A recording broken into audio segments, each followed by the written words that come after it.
मुस्कुराने की वजह जरूर बताइएगा, क्योंकि हमें तो मुस्कुराने की कोई वजह नहीं दिखाई दे रही है, ना ही विश्व के करोड़ों लोगों को दिखाई दे रही होगी। आप ही कह रहे हैं कि वॉर क्रिमिनल कहिए उन्हें।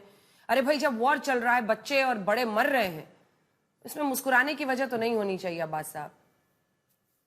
जी, मैं ये जो मक्कारी है, उस मक्कारी पे मुस्कुराहट है कि दुनिया में 4 करोड़ 40 लाख लोगों को जिन्होंने मार दिया, वो दुनिया को एथिक्स और मोरालिटी का लेसन देना चाहते हैं। दुनिया में तबाही, मैं जहां पर भी तबाही और जुल्म और बर्बरियत है, वहां पर आप रूट कॉज जाके देखेंगे तो आपको अमेरिका नजर आएगा। वो अमेरिका एथिक्स और मोरालिटी की बात करता है जो वेनेजुएला में जाके गुंडागर्दी करके उनके प्रेसिडेंट को उठा लेता है। वो अमेरिका जहां पर एप्स्टीन गैंग रूल करती है, 3 या 4 साल की बच्चियों का उनके प्रेसिडेंट रेप करते हैं। मैडम, ये पीडोफाइल फालतू गवर्नमेंट मैडम है। ये बिल्कुल मैं सुनना नहीं चाहूंगा अंजना जी। आप ये बीच में किसी नहीं प्रकार बोलिए, की झूठ नहीं, तो बीच में आप नहीं झूठी बोलिए, बात है कि अमेरिका के आप बीच में प्रेसिडेंट नहीं रेप करते बोलिए। हैं, आपको शर्म आनी चाहिए बात करते हुए। ये you have to be ashamed ये कि आप एप्स्टीन नेशनल फाइल, टेलीविजन पे इस तरह से झूठी बातें कर रहे हैं और झूठी बात फैला रहे हैं ईरान की। आपको एप्स्टीन शर्म फाइल आनी की चाहिए। अमेरिका इज अ अगर रिस्पॉन्सिबल अगर democracy and American president is a very responsible person. उसके ऊपर रेप और इस तरह की बात करते हुए अंजना आपकी, जी क्या हो रहा है ये? ठीक है, You are Syed allowing Zameer a person साहब, to say that? सैयद जमीर साहब देखिए, प्लीज, मैं आपसे निवेदन कर रही हूं, आप अपना नो, पॉइंट रखिए। ऐसा बोलना शुरू कीजिएगा तो मैं फिर अपना इधर से भी पॉइंट, कई बातें आएंगी।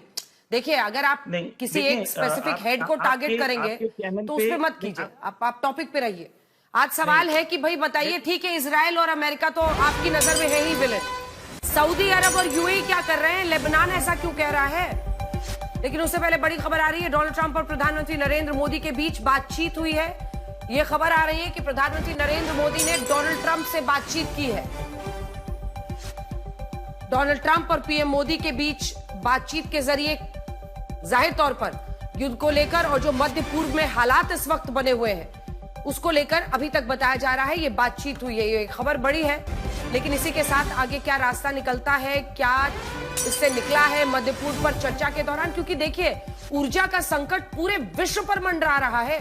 ये किसी की नाक की लड़ाई बन जाए जिसको जहां पर लड़ना है, लेकिन भाई लोगों के घरों तक ये लड़ाई पहुंच रही है, उसका असर पहुंच रहा है। पश्चिम एशिया के हालात पर यह चर्चा हुई है और इसीलिए जमीर अब्बास साहब, देखिए, भारत भी तमाम एहतियाती कदम उठा रहा है। प्रधानमंत्री नरेंद्र मोदी बैठकें कर रहे हैं, इधर रक्षा मंत्री राजनाथ सिंह ने बैठकें की है। हर तरह के जो हालात है उस पर चर्चा की जा रही है, तैयारी की जा रही है। लेकिन क्यों झोंकेंगे भाई आप लोग पूरे विश्व को एक ऊर्जा संकट में? क्यों झोंकेंगे?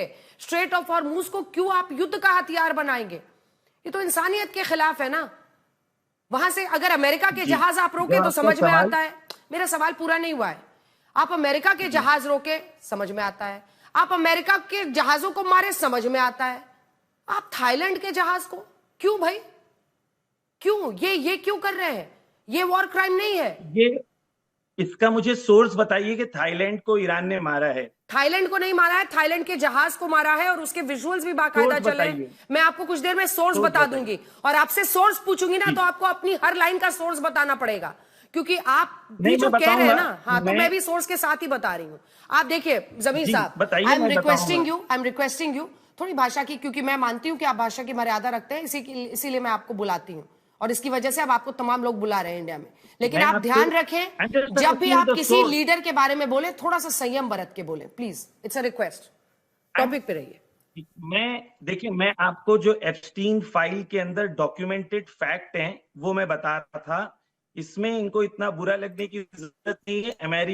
अमेरिका के कोर्ट में और सुप्रीम कोर्ट में केस चल रहे हैं, हाँ, जहां पर इनके डिसीजन नहीं आया है। अगर केस चल रहे हैं ना, जो केस चल रहे हैं उनकी चर्चा मत करें। आप ईरान पर बोले, कब जाके ये युद्ध रुकेगा? क्योंकि नहीं, युद्ध में तो आपने झोंक दिया है भाई। यहां पर किसी छोटे से एक सेकंड सुनिए ना, आप तो इंडियन है ना, इंडिया का झंडा आपने पीछे लगाया, बड़ी अच्छी बात है। एक तरफ ईरान का भी लगाया, एक तरफ फिलिस्तीन का भी लगाया है। लेकिन ये बताइए ना, किसी छोटे से दुकान वाले जिससे उसका काम चलता था, जो कहीं पर एक छोटा सा दुकान चाय सब्जी बेचता था, उसको सिलेंडर की दिक्कत हो रही है, क्यों होगी भाई और कब तक होगी?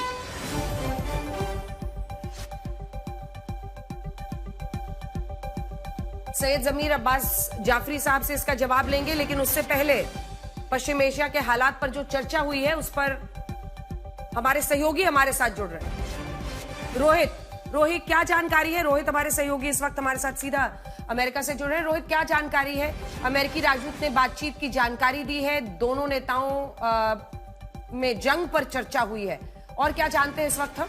रोहित, देखिए अंजना, अभी अभी थोड़ी देर पहले प्रेसिडेंट डोनाल्ड ट्रंप की प्रधानमंत्री नरेंद्र मोदी जी से बात हुई है, जो भी सिचुएशन चल रहा है मिडिल ईस्ट में उसको लेके।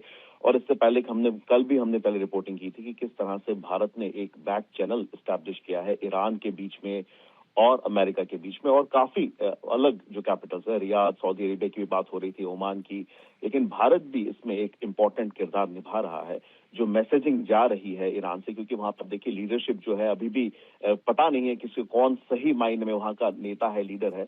तो अमेरिका पूरी कोशिश कर रहा है कि वहां पे एक तरीके से जो नेगोशिएशन है उसे अब आगे बढ़ाया जाए, और इसी के मद्देनजर, इसी के चलते हुए प्रेसिडेंट डोनाल्ड ट्रंप ने प्रधानमंत्री नरेंद्र मोदी से भी थोड़ी देर पहले बात की। उन्होंने अगेन ज्यादा डिटेल्स अभी तक व्हाइट हाउस ने रिलीज नहीं किया, लेकिन ये जरूर बताया गया है कि स्ट्रेट ऑफ हॉर्मुज को लेके बात हुई है, और साथ ही साथ जो 5 डे का जो होल्ड रखा गया है प्रेसिडेंट ट्रंप ने, उसको लेके दोनों नेताओं के बीच में चर्चा हुई है। अंजना, ठीक है, धन्यवाद आपका रोहित इस तमाम जानकारी के लिए। अभी जितनी जानकारी है उसमें यही स्ट्रेट ऑफ हॉर्मुज को लेकर और मध्य एशिया में जो ये पश्चिम एशिया में पूरे हालात हैं उस पर चर्चा हुई है। आगे जैसे ही जानकारी और भी आती है उस पर हम करेंगे। सैयद जमीर अब्बास जाफरी साहब, देखिए इसके बाद में अन्य मेहमान आपके पास भी, अतुल जी आ रही हूँ, सुधांशु जी आपके पास भी, हमारे साथ मेजर संजय वेस्टर्न भी जुड़ गए हैं। लेकिन सैयद जमीर अब्बास जाफरी साहब, इस क्वेश्चन को तो एड्रेस करना ही होगा। युद्ध अनंत तो चल नहीं सकता है। ईरान भी कह रहा है ना भाई, मुआवजे की बात कर रहा है ना, मुआवजा किससे चाहिए? और अगर गैरत पे ही जीना है और अगर एंटी अमेरिका एंटी इजराइल ही बोल बोल के और उन पर मिसाइल बरसा के जीना है तो मुआवजा क्यों लेना है उनसे? आपका सवाल हो जाएगा तो मुझे बता दीजिए। अब हो गया, जवाब दीजिए। देखिए, पहली चीज तो ये है, मुझे जवाब देने दीजिएगा, बीच में नहीं कहिएगा। पहली चीज तो ये है कि ईरान ने जंग शुरू नहीं की, ईरान नेगोशिएटिंग टेबल पे बैठा था। इलीगली, क्रिमिनली यूनाइटेड नेशन तमाम चार्टर्स के मुताबिक इलीगली ईरान पर हमला हुआ, उनके लीडर को मार दिया गया, तमाम इंटरनेशनल लॉज के मुखालिफत में। 1, 2, ईरान ने जंग नहीं की है, ईरान रिटेलिएट कर रहा है, जो यूनाइटेड नेशन लॉ के मुताबिक ईरान का पूरा हक है। 3, ईरान के होर्मुज के बंद करने के बारे में तमाम इंटरनेशनल लॉज कहते हैं कि जिस कंट्री के वाटर, 2 टाइप के वाटर्स होते हैं, एक टेरिटरी वाटर होता है, एक इंटरनेशनल वाटर होता है।